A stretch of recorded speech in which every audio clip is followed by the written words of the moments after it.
அனைத்து நண்பர்களுக்கும் இனிய காலை வணக்கம். இந்த அக்டோபர் மாதம் 31ஆம் தேதி வெள்ளிக்கிழமை. இன்று ஒரு சிறப்பான நாள், தேசிய ஒற்றுமை தினம். இந்த தினம் எதற்காக ஏன் கொண்டாடப்படுகிறோம் என்பதை பார்க்க தான் போகிறோம்.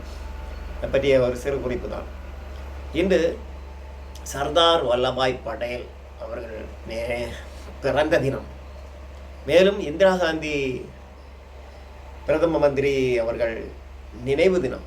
இந்த இரண்டு தினமும் இந்திரா காந்தி அவர்கள் இரும்பு பெண்மணி என்று அழைக்கப்படுவார்கள். சர்தார் வல்லபாய் பட்டேல் என்பவரும் ஒரு பெரிய ஒரு படை வீரர் என்று கூறக்கூடிய அளவிற்கு ஒரு வல்லமை வாய்ந்த ஒரு நிகழ்வு. ஏனென்றால் 1947 முதல் 49ஆம் காலகட்டத்தில் 45 காலகட்டத்தில் 550 சுதேச அரசுகள், அதாவது சுதந்திர மன்னர் நிலங்கள், குறுநில மன்னர்களை ஒன்றிணைத்து ஒரு ஒற்றுமையுடன் நமது நாடு வல்லரசாக ஆக்கிய பெருமை சர்தார் வல்லபாய் பட்டேல் அவரையே சேரும்.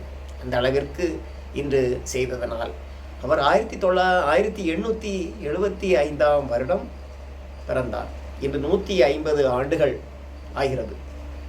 இந்த நாள் ஒரு வல்லமை, ஒரு ஒற்றுமை கலந்த நமது நாடு வர வேண்டும். மேலும் அதை நினைவுபடுத்த வேண்டும். எல்லோரும் தங்களுடைய ஒற்றுமை வலுவை மேம்படுத்த வேண்டும். அதை வலியுறுத்தி அவர்கள் தங்களுள் செயல்பாட்டை கண்டு வெற்றி காண வேண்டும் என்பதற்காகவே தினம். சர்தார் வல்லபாய் பட்டேல் அவர்கள் 1999 அவர்கள் போதே அவருக்கு பாரத ரத்னா விருது வரை கொடுத்துருக்காங்க. இந்திய தபால் தலை வெளியிட்டிருக்காங்க.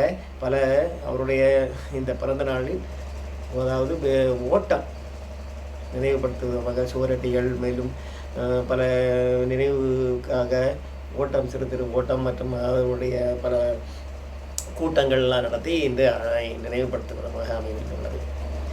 இந்த தினம் வெற்றி, அதாவது ஒற்றுமை காண்டால் வெற்றி கிடைக்கும் என்ற ஒரு எண்ணத்துடனும் அனைவரும் இந்த நாளை சிறப்புடன் மகிழ்வுடன்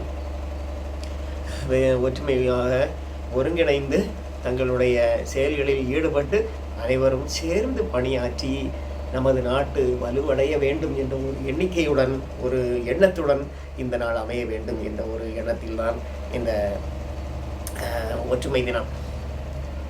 ஒற்றுமை என்று சொன்னாலும் நம்ம வேறுபாடு, பல்வேறு வேறுபட்ட குணங்களை நீக்கி நல்ல ஒரு உணர்வுடன், நல்ல அமைப்புடன், நல்ல சமூகத்திற்கு செயல்படக்கூடிய அளவிற்கு வலிமையுடன் போராடுவோம், வெற்றி காண்போம். ஓகே, நன்றி.